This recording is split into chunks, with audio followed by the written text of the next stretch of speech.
آپ کے سامنے قرآن اسی طریقے سے پڑھا جا رہا ہے کہ جیسے کوئی آپ کے سامنے فرینچ زبان کے اندر آ کے آپ کو گالیاں نکالنا شروع کر دے. صحابی ہونا کوئی بڑی فضیلت نہیں ہے، اصل فضیلت ہے لا الہ الا اللہ محمد رسول اللہ کا اقرار کرنا.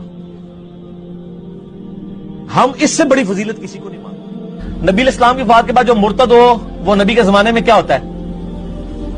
مسلمان نہیں سر، سیابی. ان ڈیفینیشن ہی بھول گئے سیابی تھی، جس نے ایک نظر بھی دیکھ لیا وہ ڈیفینیشن ہی بھول جاؤ گے. جب نبی علیہ السلام نے حضرت علی سے کہا تھا کہ میرا نام مٹا دو صلح حدیبیہ کے موقع پر، تو انہوں نے کہا کہ میں نہیں مٹاؤں گا محمد رسول اللہ. اگر حکم کو ادب پہ فوقیت دی جائے تو انہوں نے غلط کیا. 10 یہودی بھی ایسے نہیں تھے جو آپ پہ ایمان لائے ہوں آپ کی مبارک زندگی کے اندر. کیوں؟ ان کے بڑے بڑے جو پادری بیٹھے ہوئے تھے وہ کہتے تھے یہ کل کے چھوکرا آ کے میں بتائے گا، وہ کہتے تھے یہ کل کے چھوکرا آ کے میں بتائے گا.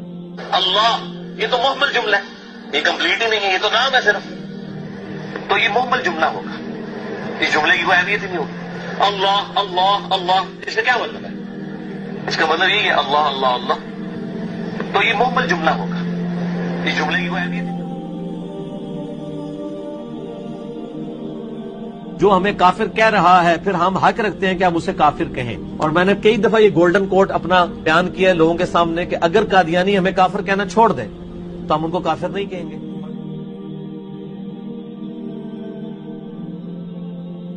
آج کی ڈیٹ میں بھی اگر کوئی کسی صحابی کو اپنے علم کی بنیاد پہ کافر بھی ڈکلیئر کر دے، وہ یہ سمجھے کہ میرے نزدیک وہ کافر تھا، تو اس سے یہ نہیں ہوگا کہ ہم اس کی تکفیر کریں گے. معاویہ کا پیٹ پوری زندگی نہیں بھرا، معاویہ کا پیٹ پوری زندگی نہیں بھرا کہ آپ کے ساتھ جو قادیانی ہے، جو نبی علیہ السلام کو آخری نبی مانتے ہیں لیکن ساتھ امتی نبی کلیم کرتے ہیں، کیا یہ یہود و نصارہ سے بدتر ہے؟ یہود و نصارہ تو آپ کے نبی علیہ السلام کو کہ میں اتنی کسی نہیں چھڑوں گا. اور یہ بھی کہتا ہے کہ اب دیکھیں ان کا میں کرتا کیا ہوں. اب یہ مجھے بات کریں گے، اب دیکھیں ان کے ساتھ ہوتا کیا ہے. بھائی یہ ہوتا کون ہے اور یہ ہے کیا؟ یہ میں حضرت علی کی جماعت میں ہوتا تو حضرت امیر معاویہ سے ایسے کرتا، میں فلاں کرتا، میں فلاں کرتا.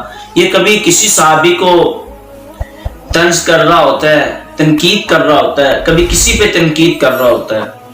تو خدا را اپنے ایمان کو بچاتے ہوئے ایسے غصاخانہ مواد شیئر کرنے والے اور ایسے غصاخیاں کرنے والے شخص سے آپ سب ہی سے التماس کروں گا، عوام اہل سنت سے اور تمام مکاتبہ فکر کے لوگوں سے، کہ اس کو گفتگو نہ سنی جائے اور اس کو اتنی اہمیت نہ دی جائے، اتنی فوقیت نہ دی جائے.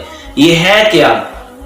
اس لیے اس کو چھوڑ دیا جائے. اس کے جو کام کے بارے میں بہت غلط اور نازیبا گفتگو کر رہا ہوتا ہے. اب علماء کرام تو بہت ایک الگ مقام و منصب پہ فائز ہیں، وہ انبیاء کرام کو بھی اور خود دیکھیں رسول اللہ صلی اللہ علیہ وسلم کی ذات میں بھی تنقید کر رہا ہے. اب اللہ رب العزت کی ذات میں بھی تنقید کر رہے ہیں، یعنی کہ اس نے ہر بات پہ کسی نہ کسی طرح تنقید کرنی ہے اور تنقید کر کے لوگوں کی توجہ حاصل کر رہا ہے صرف چند روپے اور پیسوں کی عوض.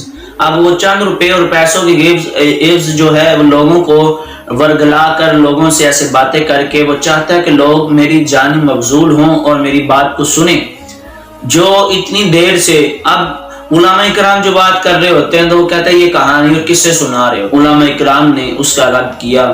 اہل اللہ کے بارے میں جتنا اس نے گند بولا، صحابہ کرام کے بارے میں اور قرآن کریم کے بارے میں اور مسلمانوں کے بارے میں، بالخصوص یہ قادیانیوں کے حوالے سے بڑی ہمدردی رکھتا ہے. میں نے خود اس کا ایم چینل تھا قادیانیوں کا، ہمارے ادھر چلتا تھا، تو میں نے کیبل آپریٹر سے کہہ کے وہ بند کروایا. اس پہ اس کے بیانات چلتے تھے، اس کا وہ گن دکھایا جاتا تھا.